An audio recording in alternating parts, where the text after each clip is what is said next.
Hi అండి. ఒక మనిషికి వెనకాల ఎన్ని కోట్ల ఆస్తిపాస్తులున్నా కానీ నువ్వు తిన్నావా అని అడిగే మనిషి కానీ, లేదా కడుపు నిండా తినగలిగే పరిస్థితులు కానీ లేకపోతే అంతకు మించిన దురదృష్టవంతుడు కానీ పేదవాడు కానీ లేడని నేను అంటాను. ఎందుకంటే మనిషి తన జీవితంలో పంచపక్ష పరిమాణాలను తిన్న రోజుల్ని చూస్తాడు, పచ్చడి మెతుకులతో కాలం గడిపిన రోజుల్ని చూస్తాడు. ఈవెన్ ఇది అందరికీ వర్తించకపోవచ్చు, కానీ ఒక మధ్యతరగతి మనిషికి మాత్రం ఇటువంటి రోజుల్ని చాలా గడిపే వస్తాడు కదండి.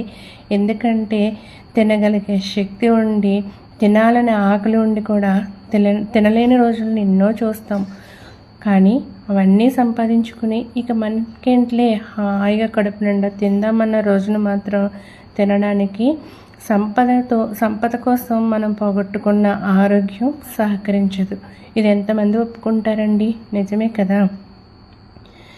అందుకే అన్నీ ఉన్నప్పుడే ఆరోగ్యాన్ని కూడా కాపాడుకోవాలని అంటూ ఉంటారు. ఈ రోజుల్లో మనం ఎక్కువగా బయట ఫుడ్ తిని మన ఆరోగ్యాలను కొంత నాశనం చేసుకుంటున్నామండి. ఇది నిజమా కాదనేది అయితే కామెంట్ చేయండి.